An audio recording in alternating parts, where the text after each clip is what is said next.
श्री अद्वैत गदाधर श्रीवासदि गौरभक्तवृंद। हरे कृष्णा कृष्णा कृष्णा हरे हरे, हरे राम राम राम राम हरे हरे। हरे कृष्णा हरे कृष्णा कृष्ण कृष्ण हरे हरे, हरे राम राम राम हरे हरे। ஹரே கிருஷ்ணா. இன்றைக்கு ஞாயிறு விருது நிகழ்ச்சியில் வந்து கலந்துட்டு இருக்கிற எல்லா பக்தர்களுக்கு பணிவான நமஸ்காரம். இன்னைக்கு வந்து நம்ம பகவத்கீதையினுடைய 10வது அத்தியாயத்துடைய முதல் ஸ்லோகம் படித்தோம். 10th chapter 1st verse. Sri பகவான் உவாச்ச பூய ஏவ மகாபாகோ சுணு மே பரமம் வச ஏத்தேகம் பிரியமானாய வைஷ்யாமி ஹிருத காமேயா. புருஷோத்தமனான முழுமுதற் கடவுள் கூறினார், பலம் பொருந்திய பயங்களை உடைய அர்ஜுனா, நீ எனக்கு மிகவும் பிரியமான நண்பன் என்பதால் இதுவரை நான் விளக்கியதை காட்டிலும் மிகச்சிறந்த ஞானத்தை தற்போது உன்னுடைய நலனிற்காக உரைக்கப் போகிறேன். இது மீண்டும் கேட்பாயாக. இப்போ வந்து இது 10வது அத்தியாயம். இதுக்கு முன்னாடி வந்து 2ஆம் அத்தியாயத்துல கிருஷ்ணர் ஒரு ரகசியமான அறிவை சொன்னார். அது குக்கியம். குக்கியம்னா ரகசியமானது. எது ரகசியமானது? இந்த உடல்ல இருக்கிற ஆத்மா இருக்கு இல்லையா, அது ரொம்ப ரகசியமானது, எல்லாராலும் புரிஞ்சுக்க முடியாது. இன்னைக்கு நிறைய பேர் முயற்சி பண்றாங்க, இந்த உடம்புல ஆத்மா இருக்கா, எப்படி உணர்றது, இதை பார்க்க முடியுமா, ஆத்மாவை பார்க்க முடியுமா அப்படின்னு எல்லாம் ஆராய்ச்சி பண்றாங்க. ஆனா பகவத்கீதையில மிக தெளிவாக ஆத்மாவை பற்றிய விஞ்ஞானத்தை 2ஆம் அத்தியாயத்துல பகவான் சொல்றாரு. பகவத்கீதையுடைய 2nd chapterல 2ஆம் அத்தியாயத்துல இந்த உடல்ல ஆத்மா எப்படி செயல்பட்டு இருக்கு, இந்த உடல்ல ஆத்மா இருக்கிறதுக்கான அறிகுறி என்னது? உணர்வு இல்லையா, கான்சியஸ்னஸ். உணர்வு இல்லைன்னா உடல்ல உயிர் இல்லைன்னு அர்த்தம். உயிர் உள்ளது உயிரற்றது, இது உயிரற்றது.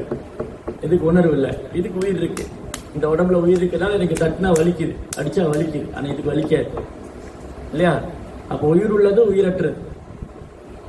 இந்த உடல்ல ஆத்மாவுக்கான அறிகுறி இது கான்சியஸ்னஸ். உணர்வு மூலமா தான் உணரப்படுது ஆத்மா. அது ரொம்ப ரொம்ப சூட்சமானது, கண்ணுக்கே புலப்படாது. பிரபுபாதர் என்ன சொல்றாரு, பகவத்கீதையில நிறைய உதாரணம் கொடுத்திருக்காரு. தலைமுடியோடைய நுனி பாகம், எனக்கு தலை முடியே இல்லை, இப்ப லேசா இருக்குது, அது நுனி பாகத்தை பிடிக்கவே முடியாது. அது தலைமுடியோட நுனி பாகத்தை பிடிச்சு அது 10,000 முறை வெட்டினா கட் பண்ண என்ன ஒரு சைஸ் இருக்குமோ அது ஆத்மாவுடைய அளவு. தலைமுடியோட நுனி பாகத்தை பிடிச்சு அதை 10,000 முறை கட் பண்ணணும், அதுதான் ஆத்மாவுடைய சைஸ். அப்ப ஆத்மா பாரு கண்ணுக்கு தெரியாது. சில நேரம் விளம்பரங்கள்ல பாக்குறோம், பாக்டீரியா வைரஸ் எல்லாம் காமிக்கிறாங்க, நீங்க வந்து இந்த சோப் போடுங்க பாக்டீரியா எல்லாம் போயிடும் அப்படி இந்த மைக்ரோஸ்கோப் வச்சு காமிக்கிறாங்க இல்லையா. அப்ப கண்ணுக்கு புலப்படாத உயிரினங்களுக்குள்ள ஆத்மா இருக்கு. இப்ப இந்த ஹால் இருக்கு இல்லையா, இந்த ஹால்ல நம்ம கண்ணுக்கு தெரியாத நிறைய உயிரினங்கள்ல இருக்கு. காற்றுல உயிரினங்கள் இருக்கு, நீர்ல இருக்கு, நெருப்புல இருக்கு, கண்ணுக்கு தெரியாத உயிரினங்கள்லாம் இருக்கு. இந்த ஹால்ல நிறைய உயிரினங்கள் இருக்கு. தூசின அணு இருக்கு இல்லையா, அணுக்குள்ளேயும் ஆத்மா இருக்கு. அணோர் அணியான், அணு விட சிறியது. ஆத்மா வந்து கண்ணுக்கு ரொம்ப ரொம்ப மைனூட்டா இருக்கு. அப்ப ஆத்மா பற்றிய விஞ்ஞானம் வந்து 2ஆவது அத்தியாயத்துல பகவான் சொல்றாரு. அதுக்கப்புறம் 7ஆம் அத்தியாயத்திலிருந்து 12ஆம் அத்தியாயம் வரைக்கும் கொஞ்சம் கூடி உயர்ந்த ரகசியமான அறிவை சொல்றாரு. அது வந்து பரமாத்மா பற்றி சொல்றாரு. பரமாத்மா எப்படி இந்த ஆத்மா கூட இருக்கார். அதுக்கு பிரபுபாதர் என்ன உதாரணம் கொடுக்குற, ஒரு மரம் இருக்கு, அந்த மரத்துல 2 பறவைகள் உட்கார்ந்துருக்கு. ஒரு மரத்துல 2 பறவை உட்கார்ந்துருக்கு. ஒரு பறவை வந்து என்ன பண்றது, அந்த மரத்துல உள்ள பழங்களை சாப்பிடுது, இன்னொரு பறவை வெறும் சாட்சியா தான் இருக்கு. ஒரு பறவை என்ன பண்ணிட்டு இருக்கும், அந்த மரத்துல இருக்கிற பழங்களை சாப்பிடும், இன்னொரு பறவை வந்து வெறும் சாட்சியா தான் இருக்கு, சாட்சி பறவை. அப்ப ஜீவாத்மாவுடைய நம்ம இந்த உடல்ல வரக்கூடிய இன்ப துன்பத்தை அனுபவிச்சுட்டு இருக்கோம், பரமாத்மா சாட்சியா இருக்கு. செற்றது வயத்தில் சிறியது முளைத்தால் எத்தை சென்று எங்கே கிடைக்கும். செத்தது வயிற்றில் சிறியது முளைத்தால், இது யார் கேள்வி கேட்கிறா? மதுரகவி ஆழ்வார்னு ஒரு ஆச்சாரியர். இந்த மதுரகவி ஆழ்வார்கிறவர் என்ன பண்ணார், ஒரு நாள் குருவை தேடி போறார். ஏன்னா ஆன்மீக வாழ்க்கையில குரு இல்லாம எப்படி பக்தியில முன்னேற முடியும் ஆன்மீக பாதையில.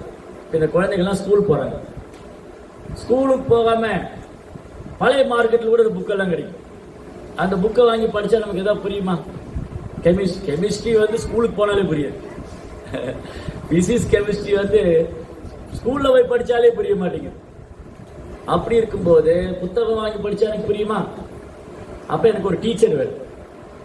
கெமிஸ்ட்ரிக்கு ஒரு டீச்சர் இருக்காங்க, பிசிக்ஸ்க்கு ஒரு டீச்சர் இருக்காங்க, காமர்ஸ், எக்கனாமிக்ஸ், சயின்ஸ் எல்லாத்துக்கும் ஒரு டீச்சர் இருக்கு. அப்போ அந்த குறிப்பிட்ட பாடத்தை நான் தெரிந்து கொள்வதுக்கு ஒரு ஆசிரியர்கிட்ட போகிறேன். அதே மாதிரி பகவத்கீதை நான் தெரிந்து கொள்றதுக்கு ஒரு ஆசிரியர்கிட்ட போவேன். அப்போ குரு வந்து ரொம்ப ரொம்ப முக்கியம். குரு இருந்தால் தான் பகவத்கீதை புரியும். இப்போ ஏன் நமக்கு பகவத்கீதை புரியுது? பிரபுபாடைய விளக்கம் படிக்கிறதுனால. பிரபுபாதருடைய விளக்கம் படிக்கிறதுனால தான் எனக்கு பகவத்கீதை என்னன்னு புரியுது. இல்லாட்டி நமக்கு ஒன்றும் புரியாது.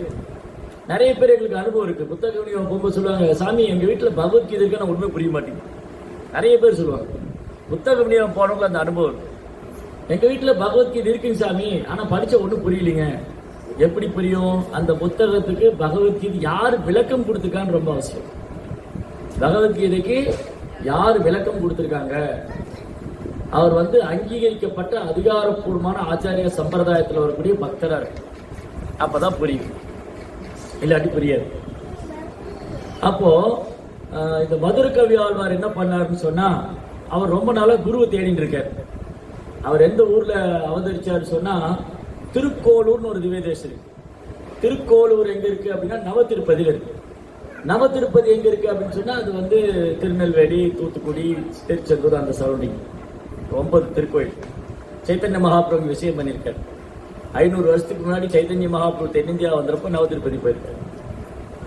அந்த திவ்ய தேசத்துல வந்து திருக்கோளூர்ல தோன்றிய ஆச்சாரியர் மதுர கவி ஆழ்வார். அவர் குருவை தேடி அப்படியே தென்னிந்தியா, வட இந்தியா போயிருக்காரு. தென்னிந்தியா தாமிரபரணி நதிக்கரையில பிறந்தவர். அவர் அப்படியே பல இடங்களுக்கு புனித ஸ்தலங்களுக்குலாம் யாத்திரை போய் அவர் பிருந்தாவனம் போயிருக்காரு. பிருந்தாவனம், மதுரா, வட இந்தியா யாத்திரை போயிருக்காரு. அப்ப எண்ணிக்கை இல்லாத மாதிரி ஒரு நாள் பாக்குறாரு, வானத்துல வந்து ஒரு பயங்கரமான ஒளி வட்டம், ஒரு ஜோதி, வானத்திலிருந்து ஒரு ஜோதி தெரியுது. இந்த ஜோதி எங்க தெரியுது, எங்க இருந்து வருது? அப்படியே இந்த ஜோதியை ஃபாலோ பண்ணிட்டே வந்தா அந்த ஜோதி நேரம் எங்க வருதுன்னா திருக்குறுகூர்ங்கிற இடத்துக்கு வருது. திருக்குறுகூர், அங்க ஒரு பெருமாள் இருக்கார். திருக்குறுகுலா ஆதிபிரான் பெருமாள் கோயில். அங்க வந்து நம்ம ஆழ்வார்னு ஒரு ஆழ்வார் தோன்றினார். அந்த நன்ம ஆழ்வார்ங்கிற ஆச்சாரியர் தோன்றதுனாலே அந்த ஊருக்கு ஆழ்வார் திருநகரின் பேர் வந்தது. அந்த ஊருக்கு ஆழ்வார் திருநகரி. அங்க வந்து ஒரு புளிய மரம் இருக்கு. அந்த புளிய மரத்துக்கு அடியில் ஒரு பொந்து இருக்கு, அதுக்குள்ள உட்கார்ந்துருக்காரு. இவர் வந்து குழந்தையா இருந்தப்போ, இல்ல இவருடைய அப்பா அம்மா வந்து, அப்பா வந்து ஒரு குறுநில மன்னர், ஒரு சிற்றரசர், காரின்னு சொல்லி ஒரு சிற்றரசர். அவருக்கும் உதய நங்கைன்னு ஒரு அம்மாவுக்கு கல்யாணம் ஆகும். அந்த அம்மா வந்து திருவன் பரிசார்னு ஒரு திவ்ய தேசம் இருக்கு, நாகர்கோவில். அந்த கோயில் அவங்களுடைய பர்த் பிளேஸ். அங்கதான் அவங்க தோன்றினாங்க. 2 பேர் கல்யாணம் பண்ணிக்கிட்டாங்க. இந்த காரிங்கிறவர் வந்து இந்த திருநெல்வேலி இந்த பக்கம் பாண்டிய நாட்டுக்கு ஒரு சின்ன குறுநில மன்னராக இருந்தார். இந்த கல்யாணம் எங்க நடந்ததுன்னா நம்பி கோயில்ங்கிற இடத்துல நடந்தது. திருக்குறுங்குடின்னு ஒரு நம்பி கோயில், அங்க கல்யாணம் நடந்தது. அதுக்கப்புறம் ரொம்ப நாள் குழந்தை இல்லை. அப்புறம் ஒரு நாள் குழந்தை பிறந்தது. குழந்தை பிறந்தா ஒரு ஜடம் மாதிரி இருக்கு. ஜடம்னா என்னது? உயிரற்றது, உயிரற்ற மாதிரி இருக்கு. நம்ம எல்லாம் குழந்தையா பிறந்தோன்னு என்ன பண்ணோம்? சிரிச்சுட்டே பிறந்தோமா? அழுதோம். எல்லா குழந்தையும் அழுது. எந்த குழந்தையாவது சிரிச்சிருக்கா பிறந்த உடனே? இல்ல, எந்த குழந்தையும் பிறக்கும் போது சிரிக்கிறது இல்ல. யாராவது உடலை விடும்போது சிரிக்கிறாங்களா? ஏய், நான் இறந்து போறேன், ரொம்ப சந்தோஷமா இருக்கு, டாடா பை பை, என் அருமை மனைவியே, நான் போயிட்டு வரேன். போயிட்டு எங்க வர்றது இல்லையா? நான் போறேன் எங்க வர்றது? வரலாம் முடியாது. வருவோம், எங்க போறோம் எங்க வரோம் தெரியாது. ஆனா தெரியணும். மனுஷ வாழ்க்கையில தெரிஞ்சுக்க முடியும். மனுஷ வாழ்க்கையில தெரிஞ்சுக்கலாம். நான் எங்க போவேன் எங்க வருவேன் அப்படின்னு தெரிஞ்சுக்க முடியாது. எப்படி தீர்மானிக்குதுன்னா நம்முடைய செயல் தான் தீர்மானிக்கும். இந்த உடலை விடும்போது நம்ம என்ன நினைச்சுக்கிட்டே உடலை விடுறோமோ அது ஆயிடும்னு சொல்றாரு கிருஷ்ணா. எம் பாபி ஸ்மரன் பாவம் ஜஜத்யந்தே கலேவரம் தம் தம் ஏவைதி கௌந்தேயா சதாதத் பாவபாவிதம். இப்ப இறக்கும் தருவாயில ஒருத்தர் வந்து என்ன நினைச்சுட்டு அந்த உடலை விடுறாரோ அவர் அதே ஆயிடுவார். இப்ப வந்து நான் இறக்கும் தருவாயில ஒரு குலோப் ஜாமுன் சாப்பிடணும்னு ஆசைப்பட்டேன். குலோப் ஜாமுன் அப்படியே குலோப் ஜாமுன் நினைச்சு இந்த உடலை விட்டேன். அப்புறம் கிருஷ்ணர் என்ன பண்ணாரு? கிருஷ்ணா என்ன பண்ணுவாரு? குலோப் ஜாமுன் சாப்பிடணும்னா மனுஷ உடல்ல தான் இருக்கணும்னு அவசியம் இல்லை. கோமாதா பசுமாடு குலோப் ஜாமுன் சாப்பிடும், எறும்பு கட்டெரும்பு குலோப் ஜாமுன் சாப்பிடும், மனுஷனும் சாப்பிடும். அப்ப எனக்கு எந்த உடல் கிடைக்கணும்? நான் கோமாதாவோட உடம்பு எடுத்துக்கணுமா, மனுஷ உடல் எடுத்துக்கணுமா, இல்ல கட்டெரும்பா பிறக்கணுமாங்கிறது என்னுடைய செயல். நான் இந்த என்னுடைய வாழ்நாள்ல நான் என்ன செஞ்சனோ அது தீர்மானிக்குது அடுத்த உடல் எனக்கு என்னவா இருக்கு, அடுத்த உடல் என்னவா இருக்குங்கிறது அதுதான் தீர்மானிக்கும். அதே சமயம் யாராவது இந்த உடலை விடும்போது கிருஷ்ணரை நினைச்சுட்டே உடலை விட்டு அவன் கிருஷ்ணாட்ட போயிடலாம். அந்த காலேச்ச மாமேவ, அந்த காலே ஸ்மரன் முக்த்வா கலேவரம். இந்த உடலை விடும்போது என்ன நினைச்சுட்டே யாரா உடலை விட்டா சந்தேகமே வேண்டாம், அவங்க என்னை வந்து அடைவார்கள் சொல்றாரு கிருஷ்ணா. எப்ராதிசி மத்பாவம் யாது நாதி அற்ற அசம்சயா. அசம்சைனா சந்தேகப்படக்கூடாது. ஓ நான் வந்து கிருஷ்ணாட்ட போவனா போக மாட்டேனா சந்தேகமே இருக்கக்கூடாது. சந்தேகங்கிறது ஒரு ஒரு ஒரு வியாதி. சந்தேகங்கிற வியாதி வந்துச்சுன்னா நிம்மதி போயிடும். இந்த ஜென்ரலா பொதுவான வாழ்க்கையில கூட ஒரு நண்பர்களுக்குள்ள சந்தேகம் வரக்கூடாது. இவர் என்ன உண்மையான நண்பனா, என் கணவர் நல்லவரா, என் மனைவி நல்லவரா, இந்த சந்தேகம் வந்துச்சுன்னா அது ஃபேமிலி லைஃப் போச்சு. அப்ப கணவனுக்கு மனைவி மேல சந்தேகம் இருக்கக்கூடாது, மனைவிக்கு கணவன் மேல சந்தேகம் இருக்கக்கூடாது, பெற்றோர்களுக்கு பிள்ளைகள் மேல சந்தேகம் வரக்கூடாது, பிள்ளைகளுக்கு பெற்றோர் மேல சந்தேகம் வரக்கூடாது, நண்பர்களுக்குள்ள சந்தேகம் வரக்கூடாது. சந்தேகம் வரும்போது அதை உடனே தீர்த்துடணும். சந்தேகம் வந்துச்சுன்னா அதை கிளியர் பண்ணிடணும், இல்லாட்டி நம்ம நிம்மதி போயிடும். அதே மாதிரிதான் கிருஷ்ண பக்தியிலும் சந்தேகம் இருக்கக்கூடாது. அதனால பிரபுபாதர் என்ன பண்ணார், ஒரு வகுப்பு முடிச்சோடனே யாருக்காவது சந்தேகம் இருக்கான்னு கேட்பார். ஒரு வகுப்பு கிளாஸ் முடிச்ச உடனே யாருக்காவது சந்தேகம் இருக்கா, கேள்வி இருக்கா, இது கிருஷ்ணரே கேட்கிறார். பகவத்கீதை 17 அத்தியாயம் சொல்லிட்டு 18ஆம் அத்தியாயத்துல கிருஷ்ணர் கேட்கிறார், அர்ஜுனா நான் சொன்னதெல்லாம் உனக்கு புரிஞ்சுதா, இல்ல உனக்கு புரியலையா, இல்ல திரும்ப ஒரு தடவை சொல்லணுமா, சந்தேகம் எல்லாம் தீர்ந்துச்சா கிருஷ்ணர் கேட்கிறார். ஏன்னா சந்தேகங்கள் தீர்க்கப்பட வேண்டும். சந்தேகத்தை வச்சுட்டே இருக்கக்கூடாது, அது ரொம்ப ஆபத்தானது. எப்பெல்லாம் சந்தேகம் வருதோ அது சரியான நபர்ட்டு இருந்து கேட்கணும். இப்ப வந்து நீ என்னமா படிக்கிற? 5th standard. 5th ஸ்டாண்டர்ட் பேர் மறந்துட்டேன். தியா. தியாவுக்கு வந்து மேக்ஸ்ல ஒரு டவுட். தியா என்ன பண்ணா, மேக்ஸ் டவுட் போய் இங்கிலீஷ் டாக்டே கேட்டான். கேட்கலாமா? இங்கிலீஷ் டாக்டர் போய் எனக்கு மேக்ஸ்ல வந்து இந்த சம்ல ஒரு டவுட் இருக்கு, கிளியர் பண்ணி கொடுங்க. உடனே அவர் சார் என்ன சொல்லுவாரு, தியா நீ தப்பான இடத்துக்கு வந்திருக்க, நீ மேக்ஸ் சார்ட்ட போய் கேளு, உனக்கு இங்கிலீஷ்ல ஏதாவது ப்ராப்ளமா, கிராமர் புரியலையா அவனுக்கு நான் சொல்லி தரேன். இப்ப இங்கிலீஷ்க்கு ஒரு சார் இருக்கார், மேக்ஸுக்கு ஒரு சார் இருக்கார் இல்லையா? அப்ப அந்தந்த சந்தேகம் அந்தந்த ஆள்கிட்ட போய் கேட்டுக்கிறோம். தமிழ்ல ஒரு டவுட் வந்தது, அப்ப தமிழ் வாத்தியார்ட்ட போய் கேட்கிறோம் இல்லையா? தமிழ்ல சந்தேகம் வந்தா தமிழ் வாத்தியார்ட்ட கேட்கணும், கணக்குல சந்தேகம் வந்தா கணக்கு வாத்தியார். அதே மாதிரிதான் நமக்கு ஆன்மீகத்துல தான் சந்தேகம் வந்தா ஆன்மீக குருட்ட கேட்கணும். சினிமா நடிகர்கிட்ட, அரசியல்வாதிட்ட, ஊர்ல வரவங்க போறவங்க எல்லாம் கேட்கக்கூடாது. பக்கத்து வீட்டுக்காரன்ட்ட, எதிர்த்து வீட்டுக்காரன்ட்ட எல்லாம் கேட்கணும். யார்கிட்ட கேட்கணும்? பக்தர்கிட்ட கேட்கணும், சாதுக்கள்கிட்ட கேட்கணும், குருவிட்ட கேட்கணும். அப்ப என்ன நடந்தது? இப்ப எதுக்கு இதெல்லாம் பேசிட்டு இருந்தோம்? நம்ம ஆழ்வாருக்கு உடம்புல எந்த ஒரு அசைவும் இல்லை. அந்த குழந்தை பிறந்த உடனே இந்த குழந்தையோட உடல்ல எந்த அசைவும் இல்லை, ஒரு ஜடம் மாதிரி இருக்கு. அப்பா அம்மாவுக்கு ஒரே கவலை, ஏன்னா இந்த குழந்தை ரொம்ப நாளா குழந்தை இல்லாம இருந்தது, பகவானுடைய அனுகிரகத்துல ஒரு குழந்தை பிறந்தது, அந்த குழந்தை உடல்ல உயிர் இருக்கு, ஆனா எந்த அசைவும் இல்லை இல்லையா? நம்ம எல்லாம் பிறந்த உடனே அழறோம். அங்க பேசிட்டு இருந்தோம், நம்ம எல்லாம் பிறந்தது அழறோம், அந்த குழந்தை அழவும் செய்யல. நிறைய பேர் என்ன பண்றாங்க, பிறக்கும் போது அழறாங்க, இறக்கும் போது அழறாங்க, வயதானால் அழுகுறாங்க, நோய் வாழ்க்கை பூரா அழுதுகிட்டே தான் இருக்கு. கொஞ்ச நேரம் தான் சிரிக்கிறோம், அது எப்படி அடுத்தவங்களை கேலி பண்ணி சிரிச்சிட்டோம் இல்லையா? கொஞ்ச நேரம் தான் சிரிக்கிறோம், அந்த கொஞ்ச நேரம் சிரிக்கிறதுல யாராவது கேலி பண்ணி சிரிச்சிட்டோம். ஆனா சொல்லுங்க, இந்த கேலி பண்ணாம சிரிக்கிற மாதிரி ஏதாவது பண்ண முடியுமா? இந்த நகைச்சுவை பண்றாங்கல்ல, ஒருத்தரை கேலி பண்ணாம நம்ம நகைச்சுவை பண்ண முடியுமா? அது ரொம்ப கஷ்டம். அது சிறந்த ஆத்மாக்கள் தான் அது பண்ண முடியும். இல்லை நம்ம என்ன பண்ணுவோம், யாரையாவது குறை சொல்லி அதை சிரிச்சுட்டு இல்லையா? ஸோ இப்போ என்ன நடந்தது அப்படின்னா, இந்த குழந்தையோட உடம்புல எந்த அசைவும் இல்லை. அப்பா அம்மா உட்காந்து பார்த்தா இந்த குழந்தை அப்படியே ஒரு டல் மேட்டர், ஒரு ஜடம் மாதிரி இருக்கு. சரி, கொஞ்ச நேரம் பார்த்தாங்க. சரி என்ன பண்றதுன்ட்டு திரும்ப போயிட்டாங்க. 2 காவலாளிகளை போட்டு இந்த குழந்தை ஏதாவது அசைஞ்சது பேசிட்டு ஏதாவது பண்ண அல்லதுன்னா கொஞ்சம் சொல்லுங்க, நாங்கள் வரோம் அப்படின்னு 2 காவலாளிகளை கூட போட்டு இவங்க போயிட்டாங்க. திடீர்னு அந்த குழந்தை என்ன பண்ணுச்சு, தவள ஆரம்பிச்சு. பேசாத குழந்தை, கண்ணு திறக்கல, காது கேட்கல, பொண்ணு இல்லாம அப்படியே இருந்த குழந்தை திடீர்னு தவழ்ந்து போச்சு. அந்த கோயில்ல இருந்து தவழ்ந்து போய் அந்த புளிய மரம் பொந்துக்குள்ள போய் உட்காந்துருக்கு. அப்படியே பத்மாசனத்துல உட்காந்து. அந்த குழந்தை அவ்வளவு அழகா இருக்கு. நல்லா அப்படி பொன் நிறத்துல சூரியனை போல பிரகாசம், தாமரை மாதிரி கண்கள், நல்ல ஒரு தேஜஸ். இவ்வளவு அழகான குழந்தை ஒண்ணுமே பேசாம உட்கார்ந்துருக்கேன். சரி, அவங்க அப்பா அம்மா கேள்விப்பட்டா குழந்தை தவழ்ந்ததுன்னு கேள்விப்பட்டா தவழ்ந்து வந்து என்ன பண்ணுச்சு, ஒரு புளிய மரம் பொந்துக்குள்ள போய் உட்காந்து. இந்த புளிய மரத்துக்கு அடியில் ஒரு பொந்து, அங்க உட்காந்து. அதான் அங்க இருந்த ஜோதி. அந்த புளிய மரத்துக்கு உட்கார்ந்து இருக்கு இல்லையா, இந்த குழந்தை ரொம்ப தேஜஸா இருக்கு. அப்புறம் 1 நாள் போச்சு, 2 நாள் போச்சு. அந்த குழந்தை உட்கார்ந்த குழந்தை தான், யாருக்குமே பேசல. 16 வருஷம், 16 இயர்ஸ். நம்மளால 16 நிமிஷம் பேசாம இருக்க முடியாது, மண்டை வெடிச்சிடும்.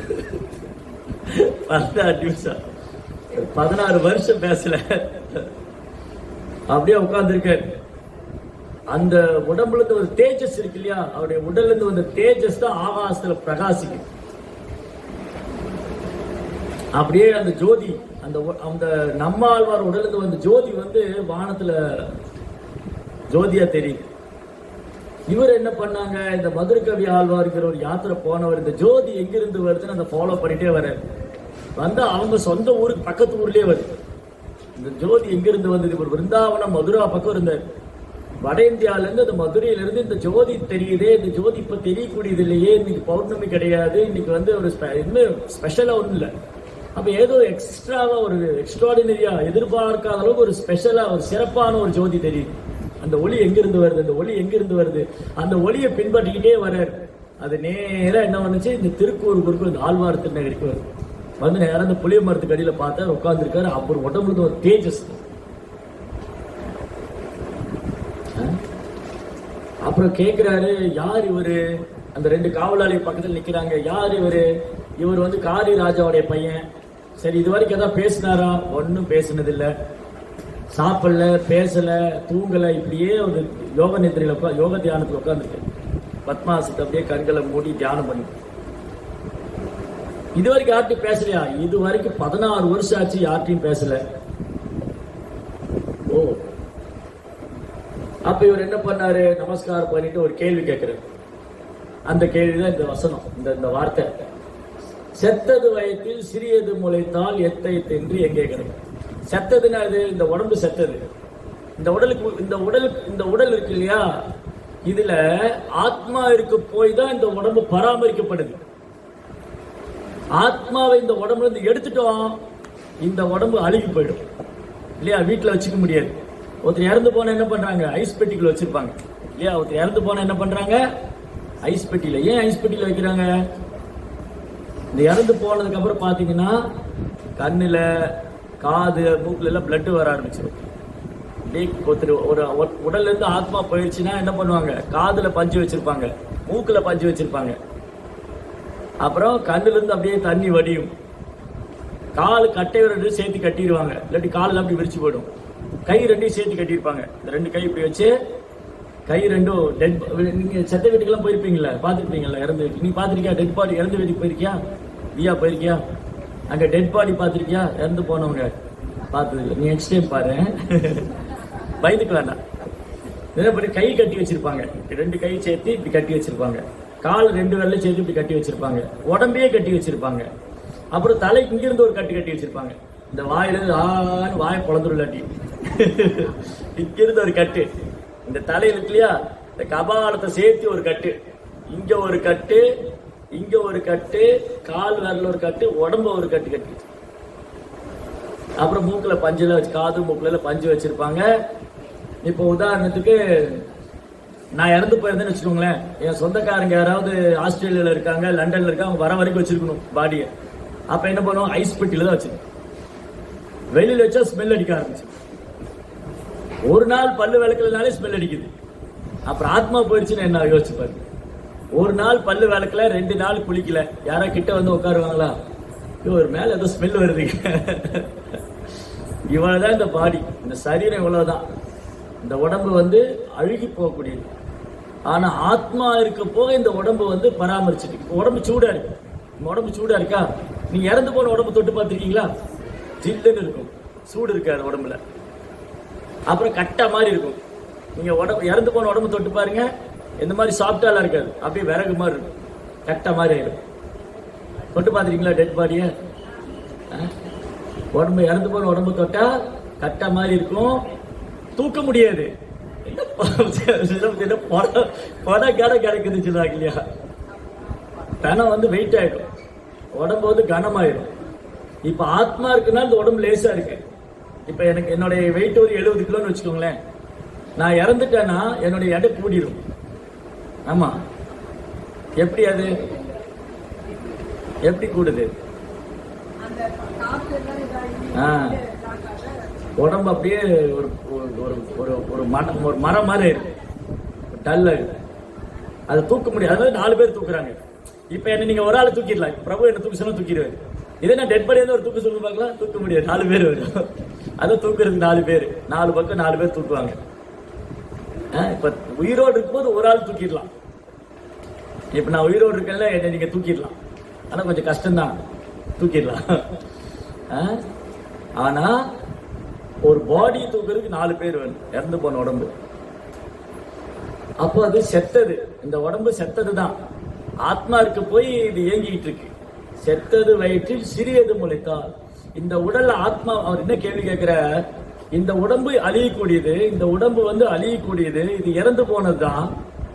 இந்த இறந்து போன உடல், அழியக்கூடிய உடல்ல ஆத்மா வந்தா என்ன செஞ்சுக்கிட்டு இருக்கும்? இந்த உடல் ஆத்மா என்ன பண்ணிட்டு இருக்கு? இந்த உடல் ஆத்மா என்ன பண்ணிட்டு இருக்கு? இன்ப துன்பங்களை அனுபவிச்சுட்டு இருக்கு. அது அத்தை தின்று அங்கேயே கிடக்கும். இது வந்து யார்ட்டும் இது வரைக்கும் பேசாதவரு இவர் ஒரு கேள்வி கேட்டார்.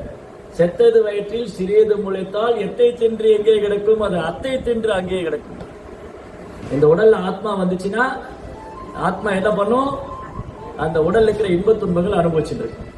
ஆனா உண்மையில இன்ப துன்பங்கள் ஆத்மாவை பாதிக்காது. இன்ப துன்பங்கள் என்ன பண்ணாது? ஆத்மாவை பாதிக்காது. ஆனா நமக்கே சந்தோஷம் வருது, நமக்கே துக்கம் வருது. நம்ம சந்தோஷம் வரும்போது அப்படியே ரொம்ப சந்தோஷம் வரும்போது அப்படி துள்ளி குதிப்போம். நம்மளை பிடிக்கவே முடியாது கையில.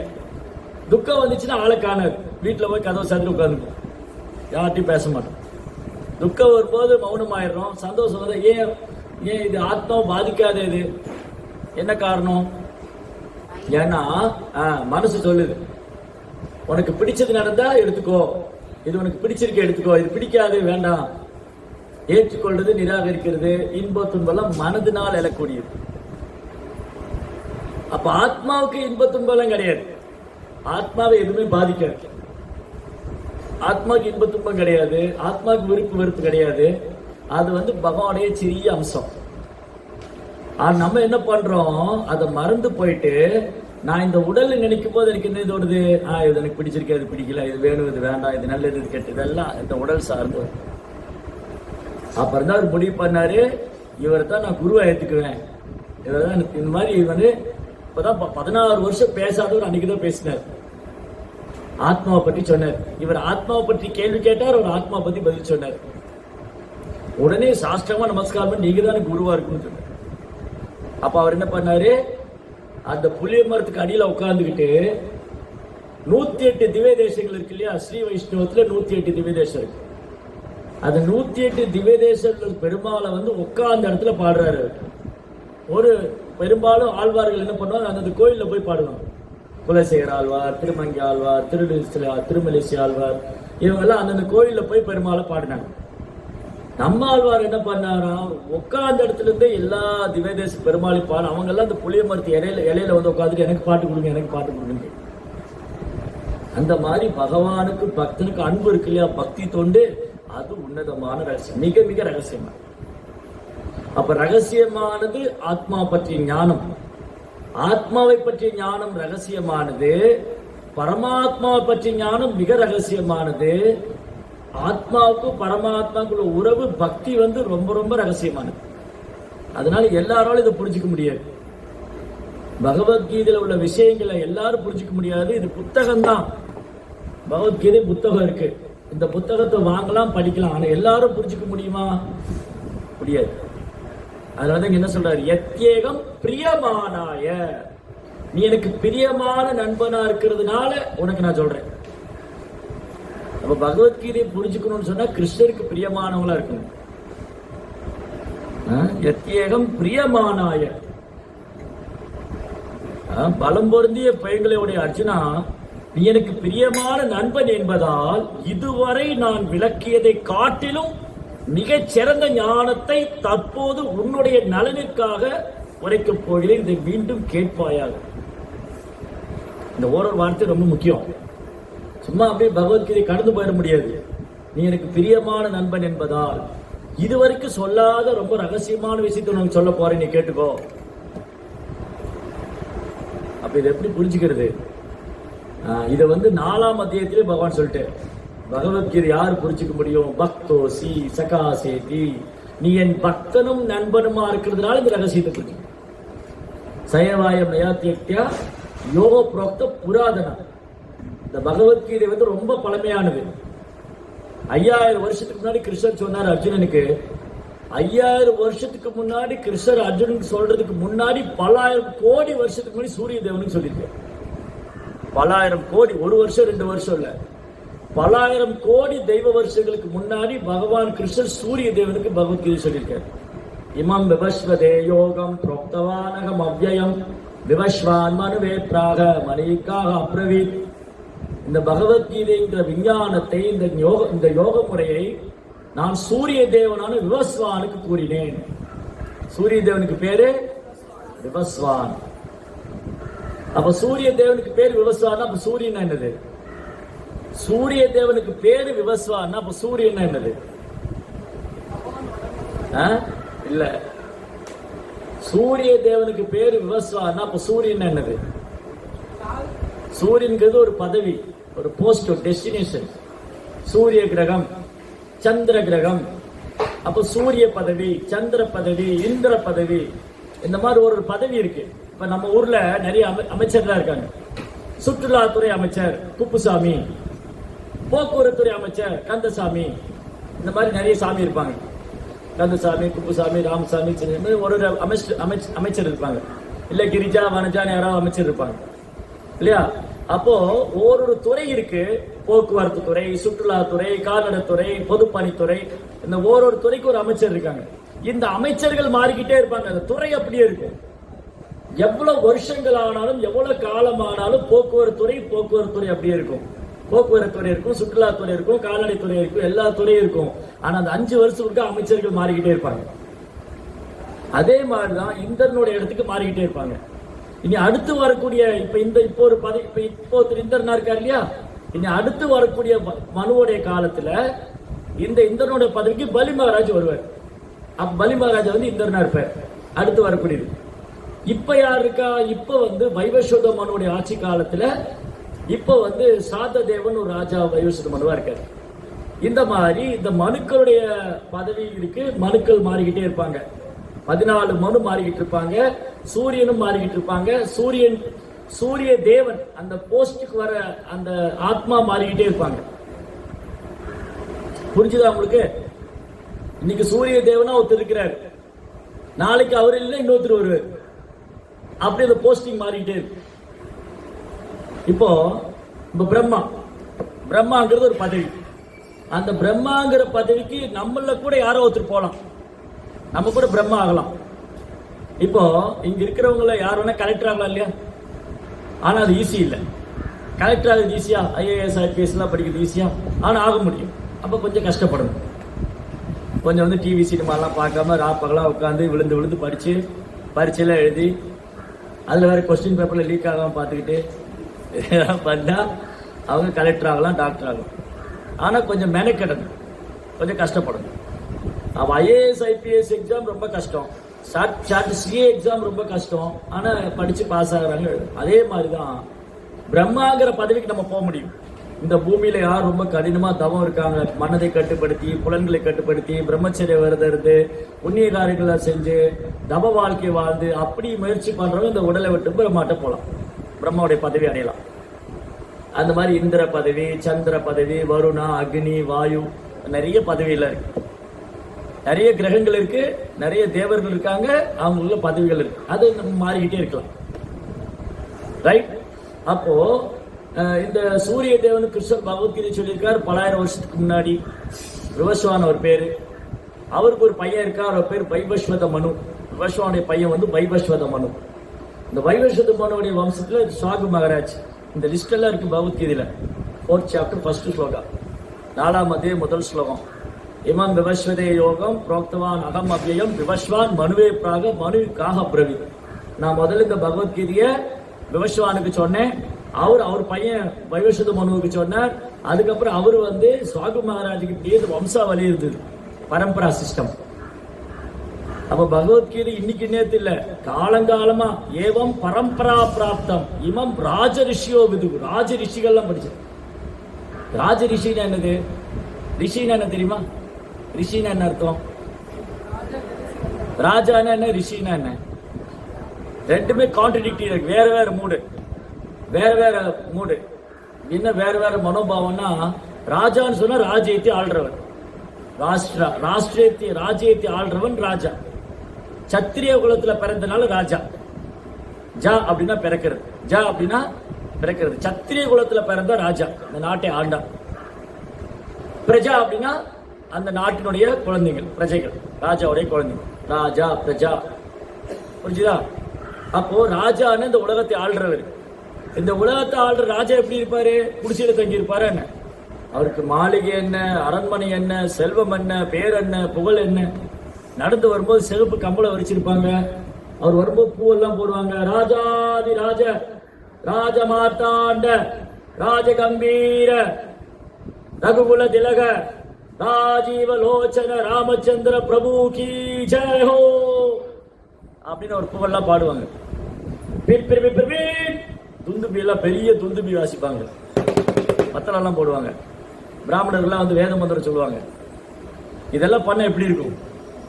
நாளைக்கு தியா வீட்டுல இருந்து எந்திரிக்கும் போது ஒரு 10 பேர் வந்து, ஓ தியா நீங்க எழுந்திரீங்க, உங்களை வரவேற்க நாங்கெல்லாம் காத்து கொண்டிருக்கிறோம். ஓ தியா நீங்க எழுந்திரீங்க, தியா நீங்க இப்படி எல்லாம் பாடினா உனக்கு எவ்வளவு சந்தோஷம் இருக்கு. என்னை பத்தி 4 பேர் பாடுறாங்களே இல்லையா? யோசிச்சு பாருங்க, நம்மளை பத்தி 4 பேர் புகழ்ந்தா எப்படி இருக்கும்? நமக்கு ஒருத்தர் புகழ்ந்தாலே நம்மளை கையில பிடிக்க முடியாது. யாரா ஒருத்தர் நம்மளை வந்து, நம்ம தான் யாருமே என்ன புகழ மாட்டேங்கிறாங்களே, கடைசியில பார்த்துக்கிட்டே இருப்போம். யாருமே என்ன புகழல, நானே என்ன புகழ்ந்துக்கிறேன். நான் எல்லாம் அப்படி, நான் இப்படி, நாங்கெல்லாம் அந்த காலத்துல அப்படி இருந்தோம். வேற புகழ என்னை யாருமே புகழல, பார்த்தேன் நானே என்ன புகழ்ந்துக்கிட்டேன். அதான் கும்பகர்ணான்னு பேர். கும்பகர்ணான்னு என்ன அர்த்தம்னா, கர்ணம்னா காது, கும்பகர்ணா தன் புகழை தானே கேட்கணும்னு ஆசைப்படுறோம், தற்புகழ் கேட்க விரும்புறோம். யாரெல்லாம் தன்னுடைய புகழை தானே கேட்கணும்னு ஆசைப்படுறாங்களோ அவங்களாம் கும்பகர்ணம். யாரெல்லாம் அவங்க புகழை அவங்களே கேட்கணும்னு நினைக்கிறாங்களோ அவங்கள யாரு? கும்பகர்ணன். அப்ப இந்த கூட்டத்தில் எவ்வளவு கும்பகர்ணன் இருக்காங்க? எல்லாருமே. நம்ம எல்லாருமே நம்மளை யாராவது புகழ மாட்டாங்களான்னு பார்த்துட்டு இருப்போம். யாருமே புகழலையா, என்ன நானே புகழ்ந்துன்னு போய்க்கிறேன். என்னை பத்திலாம் அதை விடுங்க, ஏங்க என் வாயில சொல்லிட்டு இப்படிதான் ஆரம்பிப்போம். ஆனா சொல்லும்போது என்ன தெரியுங்களா, அது என்னங்க என்னை பத்திலாம் அதை விடுங்க, நான் ஏன் அதெல்லாம் சொல்லணும் அப்புறம் சொல்லிட்டு. இப்ப யாரு கேட்டா உங்களை பத்தி யாரு கேட்டா? அதெல்லாம் விடுங்க, எதுக்குங்க அதெல்லாம் போய் சொல்லிட்டு, நான் எல்லாம் அந்த காலத்துல அப்படின்னா இல்லையா? சோ இப்படி நம்மளை யாராவது புகழ்ந்தா நமக்கு ரொம்ப சந்தோஷமா இருக்கும். ராஜாக்களை வந்து புகழ்வாங்க. அன்னைக்கு வந்து என்ன பண்ண வேத மந்திரம் ஓதுற பிராமணர்கள்லாம் ராஜாவுடைய புகழ் பாடுவாங்க. இவர் இந்த நாட்டுல போய் இந்த மந்திரிகளை ஜெயிச்சிருக்காரு, இந்த ராஜ்யத்தை கைப்பற்றி இருக்காரு, இவர் வந்து இவ்வளவு தானம் பண்ணியிருக்காரு, இவ்வளவு யாகம் பண்ணியிருக்காரு, அப்படி புகழ்வாங்க. ராஜாவை புகழ்ந்து பாடுவாங்க இல்லையா? ராஜாவை புகழ்ந்து பாடுவாங்க. இந்த புலிகேசி படத்துல பார்த்துருப்பீங்க இல்லையா? இன்று முதல் இந்த பெயரால் அழைக்கப்படுகிறார்கள். எதிரிகளை ஜெயிச்சதுனால என்னது அஜாத சத்ரு என்று அழைக்கப்படுகிறார். எதிரிகளே கிடையாது இருக்கு. அந்த மாதிரில பேரு ஒரு ராஜாவோட ஒரு சிலர் ஒரு பேர் பட்டம் கொடுத்துக்கிட்டே இருப்பாங்க. இதெல்லாம் இருந்தா என்ன ஆகும்? நம்மளை கையிலேயே பிடிக்க முடியாது. தலையில கிரீடம் வேற பெருசா இருக்கும், தலையில கிரீடம். ஆனா இந்த ராஜ ரிஷின்னு யாரு சொன்னா, ராஜான்னு சொன்னா இப்படி எல்லாம் இருக்கிறோம். ராஜான்னு சொன்னா இந்த ராஜ்யத்தை அனுபவிச்சுட்டு இருக்காரு. நல்லா சாப்பிட்டுட்டு விதவிதமான உணவு டைமுக்கு வந்துடும். ஓ மன்னரே இந்த பால் பருகுங்கள், மன்னரே இந்த பாதாம் சாப்பிடுங்கள் அப்படின்னு பெட்ல பட்டு மெத்த என்ன கொடுக்கறதுக்கு, பாதாம் என்ன, பால் என்ன, பாயாசம் என்ன, அறுசுவை உணவு என்ன, இதெல்லாம் இருக்கும். இதை அனுபவிக்கிறவன் ராஜா, இதெல்லாம் அனுபவிச்சுட்டு இருப்பான். ஆனா ரிஷின்னு சொன்னா என்னது? ரிஷின்னு சொன்னா அவர் இந்த உலக வாழ்க்கையை வேணான்னு விட்டவர். எனக்கு வந்து விதவிதமான உணவு. ரிஷின்னு சொன்னா என்னது? அவர் தனி இடத்துல போய் காட்டுல போய் வாழ்வார். அவருக்கு வந்து விதவிதமான உணவு சாப்பிட மாட்டார். காட்டுல என்ன பாயசம்லாம் கிடைக்காது. காட்டுல வந்து கிழங்கு பழம் ஏதாவது கிடைக்கும், அதை சாப்பிடுவார். அப்புறம் தவம் பண்ணுவார். அப்புறம் இறைவனுடைய நாமத்தை சொல்லுவார், பக்தி சேவை பண்ணிட்டு இருப்பார். புலன்களை கட்டுப்படுத்தி மனதை கட்டுப்படுத்தி எல்லாம் ரிஷி. இந்த ரெண்டையும் கம்பைன் பண்ண ராஜ ரிஷி. ராஜ ரிஷினா அப்ப யாரு? ரிஷியில நிறைய கேட்டகரி இருக்காங்க. பிரம்ம ரிஷி, தேவ ரிஷி, ராஜ ரிஷி. இப்ப பிரம்ம ரிஷினா யாரு? இந்த வசிஷ்டர், இவங்க எல்லாம் பிரம்ம ரிஷி. வசிஷ்டர், கௌதமர், அத்ரி, இவங்க எல்லாம் பிரம்ம ரிஷி. பிரம்ம ரிஷின்னு சொன்னா பிராமண கலாச்சாரத்தை பின்பற்றிட்டு புலன்களை கட்டுப்படுத்தி தப வாழ்க்கை வாடும் பிரம்ம ரிஷி. தேவ ரிஷினாரு? தேவர்களுக்கு மத்தியில ரிஷியா இருப்பார். அவர் யாரு? நாரதர். நாரதரும் தேவ ரிஷி.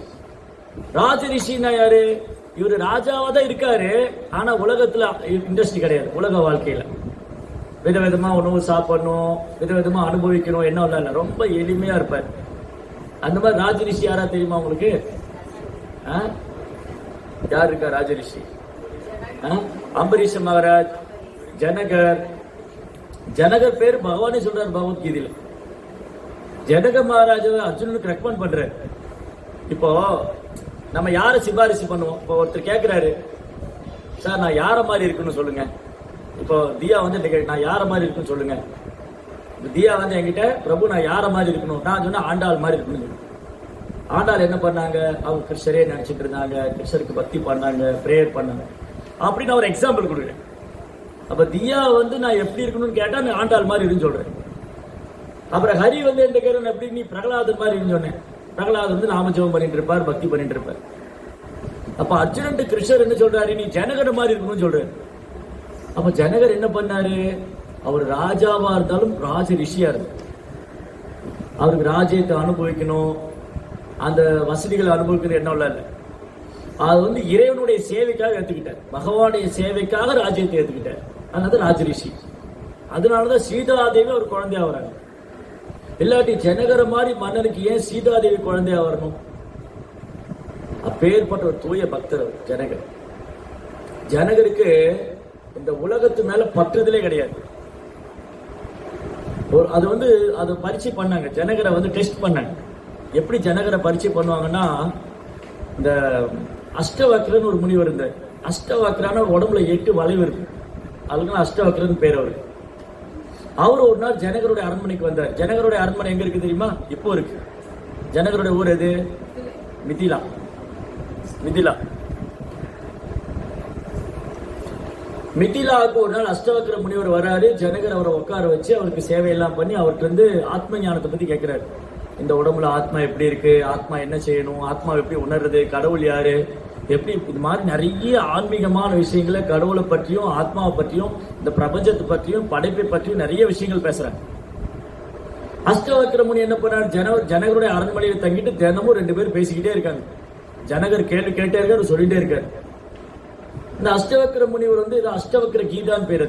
கீதான்னா பாட்டு, இது பகவத்கீதா. பகவத்கீதைனா கிருஷ்ணர் பாடியது. நிறைய கீதை இருக்கு. இது வந்து என்ன கீதை? பகவத்கீதா. நம்ம சொந்த கீதையில ஒண்ணு தெரியுமா உங்களுக்கு? சொந்த கீதை என்ன தெரியுமா? என்னத்த சொல்லுங்க, நானும் முயற்சி பண்றேன், இதை விட ஒரு நல்ல இடத்துல வேலை கிடைக்கணும்னு. கிடைக்குதா? இது சொந்த கீதா. ஆனா அஷ்டவக்கிர கீதானா அஷ்டவக்கிர முனிவர் பாடிய பாடல்கள். அது எதை பத்தி இருக்கும்? சொந்த கதையில இருக்கு. அது பகவானை பற்றி, ஆத்ம ஞானத்தை பத்தி இருக்கும். பகவத்கீதை என்னது? கிருஷ்ணர் பாடியது. கோபி கீதம் ஒன்று இருக்குது, கோபிகள்லாம் பாடினது கோபி கீதம். அப்புறம் வந்து பிக்ஷு கீதம் அல்லது அந்த இவர் அவந்தி பிராமண கீதை, ருத்ர கீதம். அப்புறம் வந்து உத்தவ கீதை, பிக்ஷு கீதை, பகவத்கீதை, அஷ்டவக்கிர கீதை, அப்புறம் இன்னும் நிறைய இருக்கு இந்த மாதிரி. ருத்ர கீதை. அப்புறம் என்னாச்சு, இந்த அஷ்டவக்கிரர் பேசுறாரு, அவங்க சீடர்களுக்கெல்லாம் வந்து பொறாமை வந்துருச்சு. என்ன குரு எப்பவுமே ஜனகர் கூடயே போய் உட்காந்துருக்காரு, ஜனகர் நம்மள மாதிரி துறவியா, ஆசிரமத்தில் எல்லாத்தையும் விட்டுட்டு வந்து உட்காந்துருக்குமா, ஏன் குரு போய் அந்த ஜனகர் கூடயே பேசிக்கிட்டு இருக்காரு? அவங்க என்ன நினைச்சிட்டாங்க, ஜனகரை வந்து ஒரு சாதாரண மனுஷன் நினைச்சு. ஜனகர் என்ன மிதிலையோடைய மன்னன் ஆச்சு, அவருக்கு என்ன நல்ல அழகான வாழ்க்கை, தேர் என்ன, ஊர் என்ன, பேர் என்ன, செல்வம் என்ன, பேர் என்ன, புகழ் என்ன, எல்லாம் இருக்கு. அதனால ஒரு பௌதிகவாதி. இந்த ஜனகர் ஒரு பௌதிகவாதி, அவர் கூட உட்காந்து பேசிட்டு இருக்காங்க அப்படின்னு குரு மேலேயே ஒரு சந்தேகம் வந்துச்சு இந்த சீடர்களுக்கெல்லாம். ஏன் இவர் போய் அவர்கிட்ட ரொம்ப நேரம் பேசிட்டு இருக்காரு, அந்த பௌதிகவாதி கூட? ஜனகர் நம்மள மாதிரி துறவியா, இந்த ஆசிரமத்துல வாழ்றாரு, இல்ல உலக விஷயத்தை விட்டு வந்துட்டு அனுபவிச்சுட்டு தான் இருக்காரு அப்படி நினைச்சுக்கிட்டாங்க இந்த சீடர்கள்லாம். இது அஷ்டவக்கருக்கு புரிஞ்சு போச்சு. அவர் என்ன பண்ணாரு, திடீர்னு ஒரு தன்னுடைய யோக சித்தினால ஒரு மாயான பிம்பத்தை உருவாக்கினார். மாயான பிம்பம் என்னன்னு சொன்னா, ஒரு நாள் இந்த மாதிரி அஷ்டவக்கரர் பேசிட்டு இருக்காரு, ஜனகர் உட்கார்ந்து இருக்காரு, அஷ்டவக்கரர் பேசிட்டு இருக்க. அந்த சபையில வந்து மந்திரிகள்லாம் உட்கார்ந்து இருக்காங்க, இந்த அஷ்டவக்கருடைய சீடர்கள்லாம் துறவிகள்லாம் உட்கார்ந்து இருக்காங்க. திடீர்னு அந்த அரங்குல, அந்த அறையில விபத்து நடக்கிற மாதிரி மிதிலேயே தீப்பத்தி எறிகிற மாதிரி ஒரு மாயை உண்டாக்கிட்டார். தன்னுடைய யோக சித்தினால் அஷ்டவக்கரர் என்ன பண்ணாரு, மிதிலையே கொழுந்து விட்டு எறிகிற மாதிரி, ஒரு தீ பிடிச்சு எறிகிற மாதிரி ஒரு மாயை உருவாக்கிட்டார். எல்லாரும் பாக்குற, எங்க பார்த்தாலும் தீ ஜுவாலா, அப்படி நெருப்பு பிளம்பு, மிதிலையே பத்தி எரியுது. எல்லாம் இங்க அங்கேயும் ஓடுறாங்க, மந்திரிகள்லாம் ஓடுறாங்க, பிரஜைகள்லாம் ஓடுறாங்க, இந்த அஷ்டவக்கருடைய சீடர்கள்லாம் எந்திரிச்சு ஓடுறாங்க உயிருக்கு பயந்து. உடனே வந்து சொல்றாங்க எல்லாம் ஜனகர்கிட்ட, ஜனகா ஏந்திரிங்க ஏந்திரிங்க, மிதிலையே பத்தி எரியுது. மிதிலே பத்தி எரிஞ்சா என்ன, எனக்கு இது ரொம்ப முக்கியம். ஆத்ம ஞானத்தை பத்தி கேட்கும் போது எனக்கு மிதிலை பத்தி என்ன கவலை இருக்குது? இப்ப நாங்க பேசிட்டு இருக்கேன், திடீர்னு ஒரு பாம்பு உள்ள வந்து என்ன பண்ணுவீங்க? பாம்பு விடுங்க, பாச்சா பூனை வந்தாலும் எந்திரிச்சு ஓடுவோம் நம்ம. இதுதான் நம்முடைய கான்சியஸ்னஸ். நம்ம உணர்வு என்னன்னா, நம்ம எல்லாம் இந்த உடல்ங்கிற தளத்துல இருக்கிறோம். இங்க ஏதாவது பூச்சியோ பாச்சா வந்தாலும் நம்ம நடுங்குறோம். ஆனா ஊரே தீப்பத்தி எறிகிற மாதிரி ஒரு பிம்பத்தை உருவாக்குனார் அஷ்டவக்கரர். ஜனகர் உட்கார்ந்து கேட்டுட்டே இருக்காரு, தீ பத்தினா பத்திட்டு போட்டோம், இப்ப என்ன பண்ண முடியும்? ஊரே பத்திக்கிச்சு, என்ன பண்ண முடியும்? ஆத்மாவை நெருப்பால் எரிக்க முடியாது, ஆத்மாவுக்கு ஒண்ணு ஆக போறது இல்ல. அந்த ஸ்டாண்டர்ட்ல இருக்காரு ஜனகர். நான் இந்த உடல் அல்ல, ஆத்மா. ஆனா இந்த சன்னியாசிகள் என்ன பண்ண, எழுந்து ஓடிட்டாங்க. இந்த அஷ்டவக்கர சீடர்கள் எழுந்து ஓடிட்டாங்க. அப்புறம் அந்த மாயை விளக்குனாரு. அப்பதான் இவங்களுக்கு புரிஞ்சுது, ஜனகர் வந்து எப்பேற்பட்ட ஒரு பக்தர் அப்படின்னு. அவருக்கு இந்த உடல் மேல பற்றுதலே கிடையாது, இந்த பௌதிக விஷயத்துல பற்றுதல் கிடையாது, புலன்ப விஷயத்துல பற்றுதல் கிடையாது அப்படிங்கறத புரிஞ்சுக்கிட்டாங்க. அதனால இங்க முக்கியமான விஷயம் என்னன்னு சொன்னா, இந்த பகவத்கீதையை வந்து இன்னைக்கு நேற்று இல்ல, இது ரொம்ப ரொம்ப பழமையானது. இந்த யோக முறையை வந்து சூரிய தேவனுக்கு சொல்லி அப்படியே வம்சாவளியா வந்துட்டு இருந்தது, ராஜரிஷிகள்லாம் ஃபாலோ பண்ணுது. அது காலப்போக்கில் மறைஞ்சு போயிடுச்சு. காலப்போக்கில் என்னாச்சு, மறைஞ்சு போயிடுச்சு. அப்ப திரும்பி கிருஷ்ணர் என்ன பண்றாரு, கொண்டு வர. அதுக்கு அர்ஜுனனை பயன்படுத்த. பகவத்கீதை திரும்ப சொல்றதுக்கு அர்ஜுனன் யாரை தேர்ந்தெடுத்திருக்காரு? கிருஷ்ணா இல்லையா? பகவத்கீதை கிருஷ்ணர் யாருக்கு சொன்னாரு? அர்ஜுனன். ஏன் அர்ஜுனன் தேர்ந்தெடுத்தாரு? அவர் ஒரு துறவி கிடையாது, அவர் ஒரு சன்னியாசி இல்ல, அவர் வந்து முற்றும் தொடர்ந்த முனிவர் இல்ல, அவர் காட்டுல வாழல. அர்ஜுனன் ஒரு குடும்பஸ்தர், அவருக்கு மனைவி இருந்தது, குழந்தை இருந்தது, அவர் ஒரு சத்திரியன், அவர் யுத்தத்துக்காக போராட வேண்டியிருந்தது, எல்லாமே இருந்தது. அப்ப ஏன் கிருஷ்ணர் அர்ஜுனனுக்கு சொன்னாரு? அர்ஜுனன் பின்பற்றும் போது எல்லாரும் அர்ஜுனனை பின்பற்றுவாங்க. பாண்டவர்கள் எல்லாம் பாண்டவரை அரியாசனத்துல உட்கார வச்சா எல்லாரும் பாண்டவர்களை பின்பற்றுவாங்க. எதா ராஜா அதா பிரஜா. மன்னன் எவ்வழியோ மக்கள் அவ்வழி. அப்ப மன்னர் கிருஷ்ண பக்தரா இருந்தா மக்களும் கிருஷ்ண பக்தரா இருப்பாங்க. புரிஞ்சுதா உங்களுக்கு? மன்னர் கிருஷ்ண பக்தரா இருந்தா மக்களும் கிருஷ்ண பக்தரா இருப்பாங்க. மன்னன் சினிமா நடிகரா இருந்தா மக்களும் சினிமா விரும்புவாங்க இல்லையா? இவ்வளவுதான் வித்தியாசம். அதனால யாரை எங்கே இருக்க வேண்டும் இருக்கு, யார் எங்க இருக்கணும் அது மக்களுக்கு தெரியாது. சரி, இப்ப பாயிண்ட் என்னன்னா, இந்த பகவத்கீதை வந்து கிருஷ்ணா இன்னைக்கு நேற்று சொல்லிடல, பல ஆயிரம் வருஷத்துக்கு முன்னாடி சூரியனுக்கு சொல்லியிருக்கார். சூரிய தேவனுக்கு அப்படி வம்சாவளியா வந்து அது நின்று போயிடுச்சு. திரும்பி வந்து கிருஷ்ணன் அர்ஜுனனுக்கு சொல்ற, ஏவம் பரம்பரா பிராப்தம் இமம் ராஜர்ஷியோ விதுவு சகாலேனேக மகத யோகம் நஷ்ட பரந்தபா. யோகம் நஷ்டப்பட்டு போச்சு. நஷ்டம் என்னாச்சு? இழந்து போச்சு, மறைஞ்சு போச்சு, அப்படியே காலப்போக்கில் மறைஞ்சு போச்சு. இப்ப திரும்பி அதை கொண்டு வரணும். அதனால கிருஷ்ணர் யார் தேர்ந்தெடுத்துக்கார்? அர்ஜுனனுக்கு தேர்ந்தெடுத்துக்கார். சயவாயமயா தியக்தா யோகோ புரோக்த புராதனா. அர்ஜுனா, நான் உனக்கு சொல்றேன், இந்த யோகம் இருக்கு இல்லையா, பகவத்கீதை ரொம்ப பழமையானது. இந்த புத்தகம் வேணா புதுசா இருக்கலாம், இது இருக்கிற விஷயம் ரொம்ப பழசு. அப்ப யார் புரிஞ்சுக்க முடியும்? பக்தோசி சகாசேதி, நீ என் பக்தனும் நண்பனுமா இருந்தாலும் அதை புரிஞ்சுக்க முடியுங்க. பகவத்கீதை புரிஞ்சுக்கணும், கிருஷ்ணாவுடைய பக்தர் ஆகணும். கிருஷ்ணனுடைய பக்தராக என்ன பண்ணணும்? இப்ப வந்து ஒரு ஒரு ஏன் வந்து ஒரு கட்சியில போய் சேர்றாங்க? இப்போ ஒருத்தர் ஒரு கட்சியில போய் ஏன் இந்த கட்சியில போய் சேர்றாங்க? ஒருத்தர் ஒரு கட்சியில போய் சேர்றாங்க, ஒரு ரசிகர் மன்றத்துக்கு போய் சேர்றாங்க. ஏன் போய் சேர்றாங்க? எனக்கு வந்து அந்த நடிகர் ரொம்ப பிடிச்சிருக்கு. அந்த நடிகரை ரொம்ப பிடிச்சிருக்குன்னா அவரை பத்தி நான் பாடணும், பேசணும், கேட்கணும், அந்த மன்றத்துல போய் சேர்ந்துக்கிறேன். அப்புறம் ஒரு தலைவர் ரொம்ப பிடிச்சிருக்கு, அவர் கொள்கையை நான் ஃபாலோ பண்றேன். எல்லாத்துக்கும் ஒரு சங்கம் இருக்கு. ஆட்டோ ஓட்டுறவங்க ஒரு சங்கம் வச்சிருக்காங்க, மூட்டை தூக்குறவங்க ஒரு சங்கம் வச்சிருக்காங்க, பாரம் தூக்குபவர் சங்கம், ஆட்டோ ஓட்டுபவர் சங்கம், போக்குவரத்து தொழிலாளர் சங்கம், எல்லாத்துக்கும் சங்கம் இருக்கா இல்லையா? சங்கம் இல்லாத குரூப் ஏதா இருக்கா? எல்லாத்துக்கும் சங்கம் வச்சிருக்காங்க. ஒண்ணு இல்ல, பொழுதுபோக்கு ஒரு சங்கம் வச்சிருக்காங்க, கிளப் வச்சிருப்பாங்க. பொழுது எப்படி போக்குறது தெரியாம அதுக்கு ஒரு கிளப் இருக்கு. அதே மாதிரிதான் இந்த சங்கம் எல்லாம் இருக்குல்ல, இதுல சங்கம் தான். ஆட்டோ ஓட்டுநர் சங்கம், அப்புறம் நிறைய சங்கம் இருக்கு. ஆனா கிருஷ்ணரை பற்றி தெரிஞ்சுக்கிற சங்கத்துக்கு சத் சங்கம், சத் சங்கம். அப்ப இங்க இந்த சத் சங்கத்துல வரும்போது என்ன ஆகும்? கிருஷ்ணரை பத்தி நிறைய தெரிஞ்சுக்கலாம், ஆத்மாவை பற்றி தெரிஞ்சுக்கலாம், பக்தி நிறைய தெரிஞ்சுக்கலாம், பகவானுக்கு எப்படி சேவை பண்ணணும், பகவான் எப்படி உணர்றது இல்லையா? அதனாலதான் இந்த சத் சங்கத்துக்கு வரணும். சத் சங்கத்துல வந்து கேட்கும் போது நமக்கு கிருஷ்ணரை பற்றி நிறைய தகவல் எல்லாம் கிடைக்குது, பகவத்கீதையில இருந்து, பாகவதத்துல இருந்து. அப்ப கிருஷ்ணரை பற்றி நம்மளால புரிஞ்சுக்க முடியும். இப்ப கடவுள்னு சொல்றமே, கடவுள் யாரு, அவர் எப்படி இருப்பாரு? இப்ப கிறிஸ்டியன் சொல்லுவாங்க God is great. கிறிஸ்டியன்ஸ் என்ன சொல்றாங்க? God is great. How he is great? அடுத்த கொஸ்டின், கடவுள் சிறந்தவர், கடவுள் உயர்ந்தவர், எப்படி சிறந்தவர், எப்படி உயர்ந்தவர்? இந்த கேள்வி, அதுக்கான பதில் இங்க இருக்கு. பகவத்கீதையில இருக்கு, பாகவத்தில் இருக்கு, ராமாயணத்தில் இருக்கு, மகாபாரதத்தில் இருக்கு. ஏன் கிருஷ்ணா சிறந்தவர், ஏன் கிருஷ்ணா உயர்ந்தவர், ஏன் கிருஷ்ணருக்கு சமமானவர் யாரும் கிடையாது, ஏன் கிருஷ்ணரை விட உயர்ந்தவர் யாரும் கிடையாது, ஏன் அவர் பகவான்? இங்க சொன்னாலே ப்ரோப்பா பொருள், ஏன் கிருஷ்ணர் வந்து பகவான்? சத் ஐஸ்வர்ய பகவான். பகவான் அந்த 6 ஐஸ்வர்யம் முழுமையா வச்சிருக்கு. 6 ஐஸ்வர்யம் என்னென்னது? அழகு, அறிவு, துறவு, புகழ், செல்வம், வலிமை. இந்த யார்கிட்ட இந்த 6 ஐஸ்வர்யமும், இந்த ஐஸ்வர்யம், இந்த 6 ஐஸ்வர்யம் யாரு 100% வச்சிருக்காங்களோ அவங்க பகவான். அப்ப இந்த கூட்டத்தில் யாரா இருக்குமா பகவான்? அப்படியே அழகா இருந்தாலும் என்னோட இன்னொருத்தர் அழகா வந்துருவாங்க. நான் புத்திசாலி இருந்தா என்னோட ஒரு புத்திசாலி வருவார் இல்லையா? அப்படியே இந்த 6 இருந்தாலும் என்கிட்ட முழுமையா இருக்க. இந்த 6 ஐஸ்வர்யம் என்கிட்ட இருக்காது, அப்படியே இருந்தாலும் முழுமையா இருக்காது.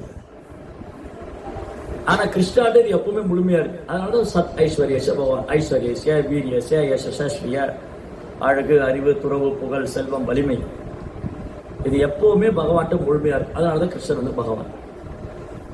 அதனால கிருஷ்ணா பத்தி கேட்கறதுனால என்ன ஆகும்? கிருஷ்ணா பத்தி தொடர்ந்து கேட்கறதுனால நம்ம கிருஷ்ணர் மேல அன்பு பற்றுதல் ஏற்படும். இந்த அன்பும் பற்றுதலும் கிருஷ்ணர் மேல ஏற்படும் போது இந்த உலகத்து மேல உள்ள பற்றுதெல்லாம் போயிடும். ஜனக மகாராஜ் மாதிரி நம்மளும் தூய்மை அடிச்சுட்டே வரும். அதனாலதான் ஜனகரை போன்ற மன்னர்களை பின்பற்று அர்ஜுனான்னு சொல்றாரு கிருஷ்ணா. கர்மனேவேக சம்சித்தின் ஆஸ்தித்த ஜனகாதேக லோக சங்கிரகமேவாபி. கிருஷ்ணன் என்ன சொல்றாரு அர்ஜுனன்ட்ட? நீ வந்து ஜனகனை போன்ற மன்னரை பின்பற்ற வேண்டும். ஏன் ஜனகரை பின்பற்ற வேண்டும்? ஜனகருக்கு இந்த உலகத்துல பற்றுதலே கிடையாது, அவர் கிருஷ்ணா மேலதான் பற்றுது. அதனால நமக்கு இந்த உலகத்துல இருக்கிற பற்றுதல் போகணும், கிருஷ்ணர் மேல பற்றுதல் வரணும்னா நம்ம பகவத்கீதை படிக்கணும், கேட்கணும், பக்தர் சங்கத்துக்கு வரணும், நாம ஜபம் பண்ணணும். இதெல்லாம் பண்ணிட்டே இருந்தா நம்ம கிருஷ்ணரை உணரலாம். சாப்பிடும் போது, தூங்கும் போது, நிற்கும் போது, நடக்கும் போது, எல்லா நேரத்திலும் கிருஷ்ணரை நம்மளால பார்க்க முடியும், கிருஷ்ணரை உணர முடியும். அந்த ப்ராசஸ் தான் பக்தி. கிருஷ்ணர் மேல பக்தி செய்ய செய்ய கிருஷ்ணன் என்ன பண்ணுவார், அப்படியே நமக்கு வெளிப்படுத்துவார். நான் கோயில் இருக்கேன், உங்க பிரார்த்தனையெல்லாம் கேட்டுக்கிட்டு இருக்கேன், நீங்க செய்யற சேவையை நான் ஏத்துக்கிட்டு இருக்கேன். இதெல்லாம் கிருஷ்ணர் நம்ம கிட்ட அன்பு பரிமாற்றம் செய்வார். இந்த அன்பு பரிமாற்றத்தை புரிஞ்சுக்கணும் இல்லையா? அப்படின்னா நான் தூய்மை அடைய தான் புரிஞ்சுக்க முடியும். கிருஷ்ணர் நம்ம மேல அன்பு செய்யறாரு, கிருஷ்ணர் என் மேல அன்பு செய்யறாருங்கிறத நான் புரிஞ்சுக்கணும் இல்லையா? அப்ப நான் அன்பு செய்ய செய்ய என் இதயம் தூய்மையாகும். என் இதயம் தூய்மையாகும் போது நான் செய்த அன்புக்கு கிருஷ்ணர் மேல பல மடங்கு அன்பு செய்யறாருங்கிறத என்னால புரிஞ்சுக்கணும். அந்த பியூரிபிகேஷன் தான் பக்தி, தூய்மை பண்றது. ஹரே கிருஷ்ணா கிருஷ்ண கிருஷ்ணா ஹரே ஹரே, ஹரே ராம் ராம் ராம் ஹரே ஹரே. நாம ஜெபம் பண்ணி நம்ம இதயத்தை தூய்மை செய்யணும். அப்புறம் கிருஷ்ணர் தன்னை தானே நமக்கு வெளிப்படுத்துவார். அத ஸ்ரீ கிருஷ்ண நாபாதி நான் பவேத்கிராயம் இந்திரியை சேவோன்முகேக்கு ஜீவாது ஸ்வயம் ஏவ ஸ்புரத்தியாது. கிருஷ்ணா என்ன பண்ணுவாரா, யாரு இந்த நாக்கு இருக்கு இல்லையா, நாக்கை கிருஷ்ணனுடைய சேவையில பயன்படுத்தணும். நாக்கு எப்படி கிருஷ்ணனுடைய சேவையில பயன்படுத்துவோம்? நம்ம ஜெபம் பண்ணலாம், பாடலாம், அப்புறம் பிரசாதம் சாப்பிடலாம். பிரசாதம் வெரி இம்பார்ட்டன்ட். கிருஷ்ணருக்கு நிவேதனம் பண்ண உணவு சாப்பிட்டா நாக்கு சுத்தமாகும். நாக்கு சுத்தமான வயிறு சுத்தமாகும். இந்த உடம்பு சுத்தமான புத்தி நல்லா வேலை செய்யும். புத்தி நல்லா வேலை செஞ்சா சாஸ்திரம் படிச்ச உடனே புரிஞ்சுக்கும். சாஸ்திரத்தை புரிஞ்சுக்கிட்டா மோட்சம் தான். ஆகார சுத்தோ சத்வ சுத்தி, சத்வ சுத்தோ திவஸ்மிதி, ஸ்மிதியில் சர்வகத்தினா விப்ர மோட்சம். நம்ம உண்ணக்கூடிய உணவு சுத்தமா இருந்தா உடம்பு சுத்தமாகும். உணவு சுத்தமா இருக்குன்னா நல்லா கல்வி சமைக்கிறது அர்த்தம் இல்லை. உணவு சுத்தமான எண்ணத்தோடு சமைக்க. கிருஷ்ணருக்காக சமைச்சேன், பகவானுக்கு சமைச்சது பிரசாதத்தை சாப்பிடும். கிருஷ்ணருடைய பிரசாதம் சாப்பிடும் போது, பிரசாதம்னா கருணை. கிருஷ்ணரும் ஒரு பிரசாதம் வேற இல்லை. அந்த பிரசாதம் சாப்பிடும் போது என்னாகும், நாக்கு, வயிறு, பாலுறுப்பு, மூளை எல்லாம் சுத்தமாகும். அது சுத்தமாகும் போது என்னாகும், சாஸ்திரம் படிச்சா புரிஞ்சுக்கலாம். சாஸ்திரம் புரிஞ்சுடுத்துனா மோட்சம் தான். இனி பிறப்பே கிடையாது, விடுதலை தான். அதனால கிருஷ்ண உணர்வுல, கிருஷ்ண பக்தியில செய்யற ஒவ்வொரு செயலும் பன்மடங்கு நமக்கு நன்மை தரக்கூடிய ஆர்டினரி, சாதாரண விஷயம் இல்லை. இப்ப ஒரு பாட்டு பாடினார் இவரு, இந்த பகவானுக்கு நிவேதனம் பண்ண ஒரு பாட்டு பாடினார்.